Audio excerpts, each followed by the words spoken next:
함께 이야기 나눠주실 네 분 모셨습니다. 최병묵 전 월간조선 편집장, 최영일 시사평론가, 백성문 변호사, 조대진 변호사 모셨습니다. 네. 네, 안녕하세요. 네, 채널A가 이 청와대 전 조리장, 한상훈 조리장의 인터뷰를 연일 보도를 해드렸는데요.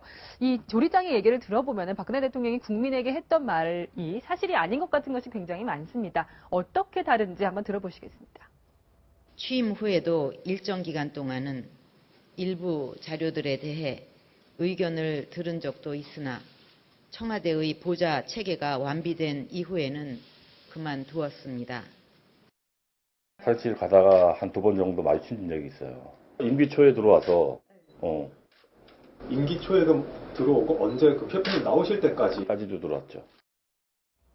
그러니까 보좌 체제가 완비된 이후에는 안 만났다고 처음에 대국민 담화에서 얘기를 했는데 그게 아니라 올해 6월 말까지도 봤다는 거잖아요. 한상훈 조리장이 올해 6월 말까지 청와대 조리장이었잖아요. 네. 근데 올해 6월 말까지도 매주 일요일 날 최순실씨가 들어왔다. 네. 라고 이제 얘기를 한 상황이기 때문에 박근혜 대통령의 1차 담화는 완벽하게 거짓말인 걸로 네. 그런 상황이 됐고요. 이것만 놓고 봐도 그렇지만 네. 그 정호성 비서관이 문건을 유출했던 내용을 좀 보면 2013년에 굉장히 많이 몰려있긴 합니다. 총 180건 중에 133건이 2013년에 몰려있지만 네. 올해에도 6건이 유출된 걸로 검찰 조사 결과가 드러났단 말이에요. 네. 그럼 아직까지 청와대 보좌 체제가 완비되지 않아서 그런 건지 잘 모르겠습니다만 박근혜 대통령이 처음에 얘기하셨던 것처럼 취임 초기에만 뭐 홍보 문건이나 연설문 정도만 검토를 맡겼다라는 내용은 완벽하게 이제 사실이 아닌 걸로 드러났고 네. 또 거기다가 하나 더 거짓말인 건 연설문하고 홍보문이라고만 하셨는데 뭐 초대 장차관 뭐 감사원 등 인사자료나 뭐 외교안보 관련된 기밀 서류까지 유출된 게 확인이 됐기 때문에 1차 담화에서 했던 박근혜 대통령의 말은 네. 현실적으로 국민들이 받아들일 수 없는 정도 수준이라고 봐야 될 것 같습니다. 혹시 시청자 여러분들께서 한상훈 조리장이 최순실 씨 얼굴을 잘못 알았을지 않을까라고 혹시 생각하실까봐 네. 한상훈 조리장은 이렇게 얘기를 했습니다. 한번 들어보시면 아실 겁니다. MB 정부 때는 뭐 그런 게 없었어요. 이번 정부에 그런 시스템이 생겨서 항상 이게 반찬이라든지 밥이라든지 매조링을 해서 이렇게 기록을 하고 그분 오신다고 그러면 이제 일요일만 되면 준비를 하고 있어요. 마음에. 그러니까 정말 그 반찬을 네. 해줬다는 얘기가 사실로 드러난 거네요. 그리고 어떤 메뉴를 좋아하는지까지도 조리장이 거의 외울 정도면 네. 이게 사부찜을 좋아해서 네. 스키야키를 주로 먹었다. 그래서 일요일에 들어올 때는 그 요리를 주로 찾으니까 해놨다. 김밥을 항상 갈 때는 싸달라고 했다. 사다 줬더니 맛이 없다고 해서 결국은 말아줬다. 네. 이 얼마나 디테일합니까? 그렇죠. 그렇죠. 이 정도면은 거의 뭐 가족이거나 식당, 우리 조리장이니까 식당을 경영하는 입장으로 보면 단골 손님 정도 아니면 알기 어려운 거예요. 네. 그러니까 최순실을 그냥 뭐 얼추 알았다 이게 아니고 정확하게 모셔야 할 대상에 포함이 된 거죠. 저분이 또 MB정부 때부터 일했어요. 2008년부터 청와대 네, 조리장을 그렇죠. 맡아서 올해 6월까지 했으니까 두 정부를 겪어본 겁니다. 네. 근데 MB 시절에는 이런 경우가 없었다는 거잖아요. 근데 이번 경우에는 정례적으로 문고리 3인방과 청와대 관저, 대통령 네. 관저에서 매주 일요일 회의가 정례적으로 있었다. 대통령은 그런데 일요일 저녁에도 혼자 혼밥을 드셨다는 거고 결국은. 네. 이 문고리 3인방도 최순실과 4명이 밥을 먹은 게 아니라 회의를 치열하게 하고 밥은 제각각 달라고 해서 챙겨 먹었다. 조리장이 거의 11시까지 일을 했다는 거 아닙니까? 네. 일요일마다. 그러니까 이런 상황을 이렇게 구체적으로 진술하고 있는 걸 보면 한상훈 조리장의 증언이 청와대 내에서 이루어졌던 은밀한 내막을 예. 가장 지금까지는, 현재까지는 근접하게 증언하는 것이 맞다. 이렇게 네. 보여집니다. 우리가 이 사건, 국정농단 사건을 막을 기회가 있었습니다. 바로 2014년 정윤회 문건 파동이 터졌었을 텐데 그때 막았으면 이런 상황까지 오지 않았을 텐데 네. 당시의 얘기를 한번 회상해서 들어보시겠습니다. 정윤회 문건 파동 때 한동안 자제를 하더라고요. 일요일에도 안 오고. 예. 그때 좀 한 몇 개월 정도 안 들어오더라고요. 좀 잠잠해져서 또 들어온 걸로 기억합니다. 네. 어디로 뭐 피했었다 이런 얘기도 돌았었잖아요. 최순실 씨가. 그런데 결국 검찰 수사는 그런 쪽으로는 전혀 하지 않았어요. 그렇죠. 처음에 정윤회 문건에 보도가 되고 네. 그러면서 이제 이른바 문고리 3인방이 뭐 강남 그 중국 음식점에 모여서 뭐 십상시 예. 활동을 한다. 이제 그런 게 본질 아니겠습니까? 근데 그 본질적인 문건이 나오니까 최순실 씨는 그 문건에 등장하는 정윤회 씨의 부인인데 그러다 보니까 만약에 문건 내용을 본질을 파고들면 당연히 최순실 씨의 존재도 나오겠죠. 그렇죠. 네. 예. 그리고 이미 저때 제가 그때 월간조선 편집장 하고 있을 때인데 저때 최순실 씨가 주말마다 들어간다는 거는 네. 이 정보를 다루는 세계에서는 다 알고 있었어요. 네. 예. 그 저도 심지어 그 저희 기자한테 그런 얘기를 했었어요. 그 청와대 앞에 가서 한번 대기하고 있어봐 주말에. 네. 그러면 거기 드나들 거다. 근데 이제 결과적으로 보면 아마 드나드는 거는 몰랐을 거예요. 네. 왜냐면 자동차로 들락거렸으니까. 프리패스 차량으로요. 그러니까 그렇긴 하겠지만 네. 어찌됐든 간에 저런 얘기들이 많이 퍼져 있었기 때문에 네. 아마 누군가 관심을 가지고 취재를 하거나 또는 검찰에서 저 문제를 정윤회 문건을 본질로 들어갔으면 당연히 최순실 씨의 존재가 나오겠죠. 본인인들 왜 그걸 몰랐겠습니까? 네. 그러니까 저 문건이 나왔을 때 혹시 이게 검찰에 대한 그 청와대의 통제가 제대로 안 돼서 네. 본인도 드러나지 않을까 싶기 때문에 본인이 잠적을 한 거죠. 잠적을 하고서 가만히 보니까 우병우 전 수석이 아마 이제 아이디어를 냈을 텐데, 이게 본질보다는 유출 쪽으로 초점을 맞추자 해서 유출 쪽으로 검찰 수사가 확 진행이 되니까, 이제 본질 부분은 괜찮겠구나. 그래서 그때 드러나서 그때부터 다시 청와대 출입을 시작했을 것이다. 네. 이런 거는 우리가 흔히 추측할 수 있는 그런 과정 아니겠습니까? 근데 그걸 가장 적극적으로 방어한 게 바로 박 대통령 본인과 네. 당시 김기춘 비서실장이란 말입니다. 왜냐면 얼마나 그 당시에 결론이 우스웠냐면요. 자, 청와대에서 문건이 나갔기 때문에 국기문란이다. 엄중하게 그 관계자를 밝혀내서 처단하라. 그래서 거기 이제 조응천 당시 공직기강 비서관, 박관청 경정 등등이 연루가 됐고요. 또 최경락 경위는 이제 자살로 사망에 이른 일까지 있었는데, 네. 그런데 이 국기문란의 내용은 찌라시다.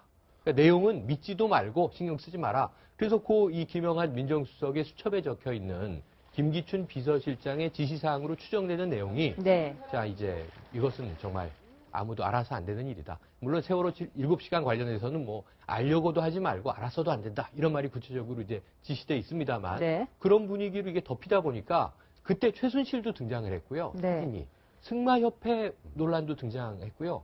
정유라가 승마 선수구나라는 것도 등장을 했는데, 네. 그 일거에다 묻혀버렸는데, 그랬죠. 대통령이 적극적으로 네. 그것을 덮는데 활동을 했다 이렇게 보여집니다. 근데 정말 아이러니한 건 그 2014년 연말이면 박근혜 대통령이 좀 전에 말씀하셨던 것처럼 청와대 문건 유출은 국기문란행위니까 엄중하게 처벌하라고 했는데 그 시기에도 문건이 최순실 씨한테 또 유출이 됐어요. 예. 그러니까 박근혜 대통령이 그때 말을 하시면서 정작 본인은 정호성 비서관을 통해서 최순실 씨에게 문건을 보내고 있었다는 거. 네. 그게 참 아이러니하다는 생각이 듭니다. 네, 이 세월호 참사 당일 박근혜 대통령이 올림머리를 하느라 시간을 오래 썼다 해서 논란이 됐었는데요. 이 올림머리에 대해서도 한상훈 조리장의 증언이 이어졌습니다. 함께 들어보시겠습니다. 그날 또 나오는 날이 점심까지 해드리고 제가 나왔는데 인사라도 드리고 관저에 계시면 보통 여자분들은 화장 안 하잖아요. 지서분이 나오셔서 대통령님이 이제 간단한 말을 이렇게 저한테 이제 전해 주셨어요. 정말 3년 4개월 동안 가까이에서 밥을 해줬던 사람도 머리와 이 메이크업을 안 하면 안 만났다는 건데, 그러면 정말 대통령은 그렇게 준비가 안 된 상태에서는 아무것도 안 한다는 거를 좀 반증하는 것 같기도 해요. 그 대통령의 이제 개인적인 습성이 그렇기 때문에 그런 네. 부분들 때문에 지금 안 나왔다고 얘기를 하는데, 한상훈 조리장은 되게 서운했을 것 같습니다. 일반적으로 의례적으로 청와대에 계신 분들이 이제 나가게 되면 보통 이제 나중에 그 나간 뒤에 집에 걸어놓을 사진이라도 찍게 해주는 게 일반적이거든요. 그렇죠. 그렇기 때문에 안 찍어주면 되게 서운할 것 같은데, 이제 더더군다나 3년을 넘는 시간 동안 옆에서 또 다른 것도 아니고 밥을 해드렸는데, 이제 본인이 준비가 안 됐다는 것 때문에 이제 그 사진 이렇게 마지막 인사도 못한 걸로 네. 되게 서운했을 것 같고요, 인간적으로. 그리고 지금 촛불 민심 때문에 이런 부분들을 지금 인터뷰했다고 지금 밝히고 있지만, 네. 저는 이렇게 이제 말한 그 근저에는 이런 인간적인 서운함도 조금은 들어가 있지 않을까라는 추측도 해봅니다. 한상훈 조리장이 이러려고 내가 밥 해줬나라는 자괴감이 든다는 얘기를 저희 취재진한테 했어요. 근데 여성들은 되게 그렇지 않나요? 그러니까 민낯을 보여주기 싫어하는 거 아닌가요? 네. 보통은. 보통은 그렇죠. 보통 보통은. 평상시라면. 근데 하지만 세월호 사태가 터졌을 때 4월 16일로 돌아가 보자면 한상훈 네. 조리장이 이렇게 그러니까 얘기를 했어요. 그거는 좀 별개의 문제인데, 네. 그건 이제 예를 들어서, 보통은 여성들이 민낯을 보여주기 싫어하잖아요. 네. 싫어하는 그 문제의 엄중성, 그거와 세월호 사건이 일어났어요. 네. 지금 300 몇십 명이 지금 못 나오고 있어요.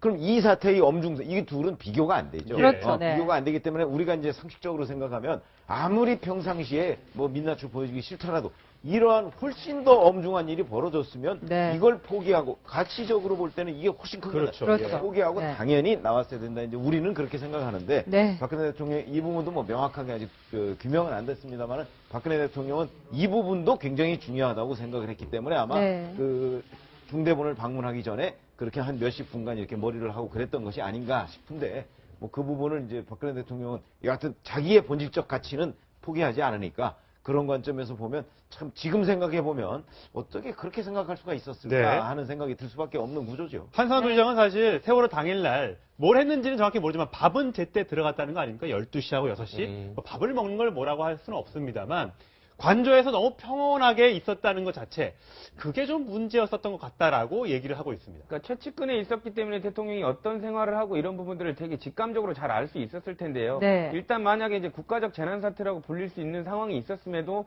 물론 이제 밥을 당연히 먹는 것 자체는 문제가 되지 않지만 그 여느 일하고 뭐 다름이 없이 식사도 똑같이 다 하셨고 네. 또 뭐 별다른 뭐 이런 이상한 점이 없었던 걸로 봐서 대통령이 이렇게 이 국가적인 재난 상태를 심각하게 생각하지 않은 거 아닌가라는 추측을 좀 하는 것 같습니다. 네, 지금 이런 다양한 이야기가 나오고 있고 주말에 또 촛불 집회가 있었는데요. 네. 박근혜 대통령이 직무가 정지된 다음에 관저에서 피눈물이 난다는 게 무슨 말인가 했는데 이게 어떤 말인지 알겠다 이런 말을 했다고 해요. 그런데 네. 이게 무슨 의미일까요? 나중에 그러니까 결국은 가슴이 아프다라는 이야기를 네. 아주 뭐 어찌 보면 과장법을 써서 표현한 거죠.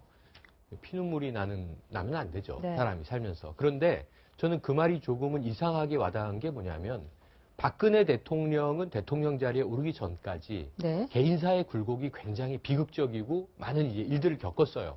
어찌 보면 그렇기 때문에 저 여성 정치는 굉장히 강하다. 우리가 이미 강철 멘탈 이런 이야기를 많이 불렀습니다. 왜냐하면 여러 가지 이제 일화들이 있어요. 그것이 사실이다 아니다 진위 논란이 있지만 79년 11.6에 선친인 박정희 대통령이 돌아가시고 그 다음에 휴전선은요 이런 이야기가 전해졌고요. 그리고 네. 이제 커터칼 테러를 당하고 나서 네. 연대세브란스에서 치료가 끝난 후에 대전은요 하는 발언도 이제 나왔고요. 또 어머니인 유경수 여사는 그 전에 아버지보다 먼저 이제 여의 있는 상황이지 않습니까? 네. 그러다 보니까 굉장히 이제 조국이라고 하는 개념과 부모의 개념과 그리고 자신의 삶이 합일돼 있는 사람 아닌가. 예. 여기서 이제 박근혜 대통령의 팬들이 많이 또 생겼었고 여성 정치인으로 급부상했던 거거든요. 그런데 본인의 대통령직이 직무 정지가 되고 나니까 아직 상실은 아닙니다. 네. 직무 정지되고 나니까 피눈물이 난다는 심경을 이제 알겠다. 네. 전 전에 알았을 것 같은데 이제 알았다면 이게 자기 인생에서 가장 강한 충격으로 다가왔다는 얘기거든요. 직무가 정지된 거죠. 네. 그래서 결국은 권력 의지가 굉장히 강한 분이었구나. 네. 이것의 반증인 것 같아요. 네, 지금 저희가 지금 청와대 그림을 준비해서 내보내고 있습니다. 저 동아일보 사옥에서 줌으로 당겨서 잡은 관저, 청와대 관저의 모습인데 네. 지금 박근혜 대통령이 저기에서 생활을 하고 있습니다. 모두 혹자는 유폐됐다는 말도 하고 있긴 합니다만 앞으로 특검 수사에 대비해서 뭔가 네. 계획을 짜고 있을 거로 예상이 됩니다. 그러니까 지금 박근혜 대통령한테 당면한 제일 큰 게 뭔가요? 특검 수사하고 탄핵에 대비하는 거죠. 예. 그리고 아까 조금 전에 말씀하셨던 것처럼 박근혜 대통령은 지금도 그 권력 의지가 굉장히 강하다라고 충분히 추정이 가능한 네. 게 마지막에 직무정지되기 직전에 한 게 뭔가요? 민정석 새로 임명했죠. 그렇죠. 그렇죠. 그러니까 그 민정석 임명하신 분은 어쨌건 무언가 특검이나 이 지금 탄핵 정국에서 뭔가 역할을 할 것으로 추정이 되는 분이잖아요. 네. 사실 원래 절대 하면 안 됩니다. 이건 박근혜 대통령의 개인적 문제이기 때문에 뭐 특검에 개입을 한다라거나 탄핵에 개입한다라거나 하면은 안 되는 상황임에도 불구하고 직무정지되기 직전에 했던 게 민정석의 임명이라면 사정기관을 총괄하는 분을 임명하는 거라면 박근혜 대통령은 그 부분에 관련해서 끝까지 한번 법적으로 다퉈보겠다는 생각을 하고 있구나라는 걸 단적으로 알 수 있는 거고요. 그렇죠. 네. 예. 아까 제가 그 한상훈 조리장 얘기에서 하나만 좀 첨언을 하면 네. 그러니까 지금 문제되는 거는 한상훈 조리장이 그만둘 때 사진 안 찍어준 거 뭐 이런 게 문제가 된다기보다 네. 그 시간도 오후였다는 거예요. 아, 생각해 보세요. 그러니까 일단 세월호 때도 머리를 한 건 오후입니다. 네. 그죠? 이때도 머리를 한 건 오후예요. 그럼 오전에 국정은 안 하나요? 머리를 그러게요. 하고 메이크업을 하고 그 뒤에 민낯을 안 보이신다고 하셨으니까 그 이후에 국정을 시작을 하신다는 건데 네. 그럼 오전에 뭐 했는지 그런 부분들이 국민들로 생각하기에는 우리는 대통령을 뽑아서 대통령께서 정말 열심히 국민들을 위해서 일을 해주실 거라고 생각을 했는데 네. 오전에는 그럼 일을 안 하신 거 아닌가? 그거에 대한 사실 국민들에 대한 실망감이 더 컸던 게 아닌가. 박근혜 대통령이 과거에 유경재단 이사장 재직 시절에도 네. 오후 3시에 출근했다는 얘기가 있더라고요. 2시쯤에 출근했다고 그러죠. 2시쯤에 2시요? 출근해서 네. 한 5시쯤에 대개 퇴근했다. 3시간? 아니, 근데, 한 3시간 정도 일했다는 건데, 원래 재단이라는 거는요, 그렇게 아침부터 저녁까지 일할 만한 그런 내용이 없습니다. 그렇기 때문에 그때는 뭐 충분히 그럴 수 있죠. 더군다나 그때는 대외적인 업무도 제대로 보지 않았어요. 그러니까 유경재단이라는 그 자체가 재단 일이라는 게 원래 출근 안 해도 됩니다. 원래 네. 재단 일이라는 게 이제 그 재단 일과 이거는 이제 엄연히 다른 것이고, 자, 그러면 이제 이게 뭐가 문제냐면, 그럼 박근혜 대통령이 저런 식의 업무 패턴을 갖고 있을 때, 자, 그 참모들은 다 뭐 했나는 거죠. 그래서 지금 저는 박근혜 대통령이 가장 큰 비판과 비난을 받아야 되고, 특히 세월호 당일날 그렇게 해야 하지만, 저 세월호 일이라는 건 박근혜 대통령만 혼자 알고 있었던 게 아니잖아요. 안보실장도 알고 있었고 비서실장도 계속해서 보고를 받았는데, 지금 어마어마한 문제가 벌어져서, 자, 바닷속으로 우리 국민들이 이렇게 가라앉고 있는 그 상황에 박근혜 대통령이 설령 업무를 좀 소홀히 했다 치면, 그러면 그 보좌진들은 다 뭐 하고 있는 거죠? 보좌진들은 그냥 가만히 있나요? 지진이 내려올 때까지? 보좌진들이 끊임없이 박근혜 대통령한테 얘기를 했어야 되는 거 아닙니까? 이럴 때는 네. 회의를 해야 된다, 이런 점에서 보면 그 당시에 김장수 안보실장이나 전화 통화해서 뭐 몇 명 지금 네. 공개했습니다만 보고할 일이 아니고, 김장수 안보실장이나 김기춘 비서실장이나 빨리 나오셔서 회의도 하고 중대본도 각오해야 됩니다, 이렇게 얘기를 했어야 되는 거 예. 아니에요? 네. 그래서 그 사람들의 책임도 결코 가볍지 않다. 가볍지 않다, 이렇게 볼 수 있습니다. 네, 어제 검찰이 수사 결과 발표를 했습니다. 조대진 변호사님, 네. 그런데 이 안종범 전 수석의 수첩의 이 필기를 하는 습관, 그리고 정호성 전 비서관의 녹음 습관 때문에 그래 어느 정도 많은 증거가 나온 거죠. 그 그 비서관들 같은 경우는 잘 보좌하기 위해서 준비하는 과정이 실제로 이제 검찰에는 중요한 증거들이 돼버렸는데요. 네. 안정범 수석 같은 경우에는 일일이 대통령이 언급하는 부분을 전부 다 정리해가지고 치밀하게 이행하기 위해서 이제 문구까지 다 적어놓은 부분들이 이제 검찰이 수사하는데 아주 도움을 줘버린 상황이고요.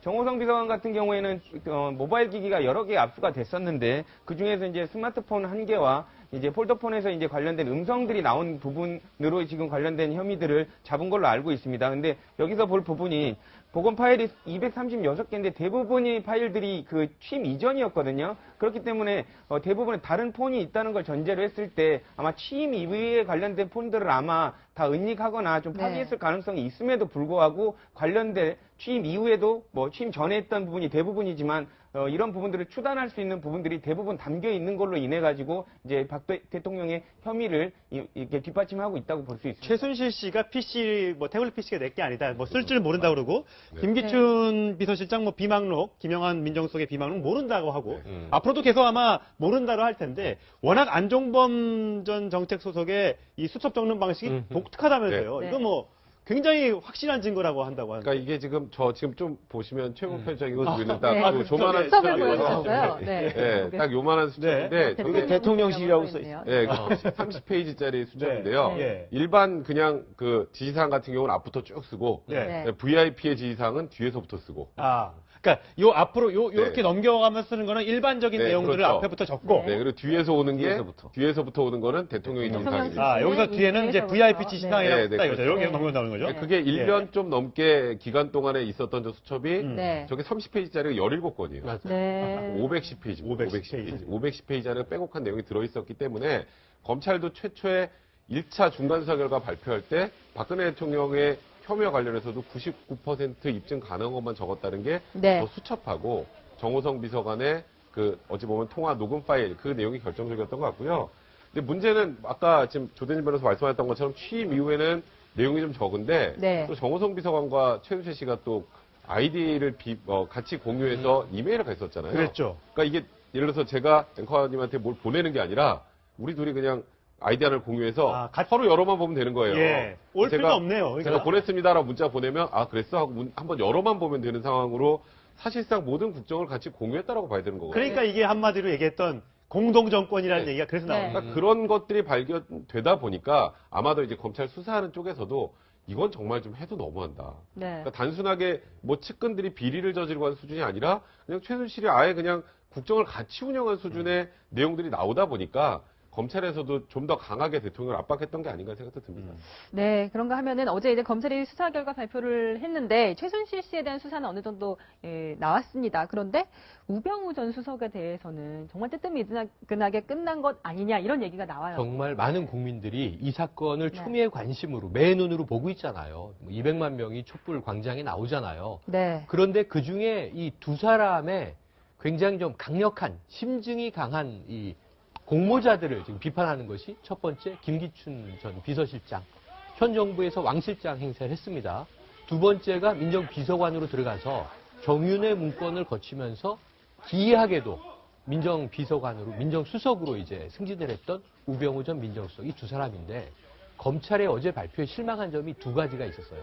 하나는 결국 뇌물죄에 대한 혐의를 포함시키지 못했다. 그건 특검에게 미룬 거죠. 그렇죠. 하지만 뭐 증거와 기록 자료를 다 넘겼으니까 할 만큼 했다고 인정하더라도 네. 국민들이 어제 굉장히 의아하게 생각한 것은 김기춘 전 실장 그리고 이제 우병우 전 민정 조사하겠다 그랬거든요. 소환 없었어요. 심지어는 지금 소재 파악이 안 돼서 네. 현상금이 걸립니다. 국민들이 자비를 털어서 현상금을 걸고 있어가지고 야당 의원도 뭐 네. 얼마 낸다고 하고 그래서 엊그제까지는 200만 원이어서 야 이게 지금 혐의에 비하면 너무 현상금이 작다. 네. 그래서 지금 뭐 국회의원 네, 저희가 지금 보여드리고 있습니다. 300만 원 정도까지 네, 올라갔더군요. 원티드 사람을 찾습니다. 네. 저희가 만들어봤습니다. 지금 저것도 네티즌이 저렇게 만들어가지고 SNS에 돌리고 있는 거예요. 예. 그런데 검찰이 의지가 있다면 적어도 대한민국 영토 내에서 네. 우병우 같이 유명한 사람을 못 찾을 수 있을까요? 저는 소환 의지가 없었던 것 아닌가. 네. 이 대목에서는 정말 제 식구 감싸기가 너무 드러나게 작동한 것 같아서 아주 짧게 하나만 말씀드리면요. 그 우병우 수석은 지금 현재 피의자입니다. 네. 그러니까 피의자로 전환됐어요. 그 당시에 검찰이 이렇게 밝혔거든요. 하나 걱정되는 건 우병우 수석이 해외로 가면 어떡하죠? 그래서 저는 혹시 출금 안 해놓은 출금을 겁니까? 걸었는지 안 걸었는지 그 부분을 검찰에서 한번 확인해 줄 필요 있다는 생각이 듭니다. 그런데 네. 기본적으로는 우병우 전 수석에 관한 수사는 윤갑금 수사팀에서 했잖아요. 네. 그때 이제 바로 사진에 나온 이렇게 뭐 팔짱 끼고 있고 이렇게 목 그랬죠. 이렇게 목 운동하고 그 앞에서 또 그 수사관들이. 수임 검사들과 수사관들이 네. 이렇게 두 손을 앞으로 모으고 있고 뭐 하는 그때까지는 우병우 전 수석에 대해서 검찰의 수사 의지가 전혀 없었죠. 예.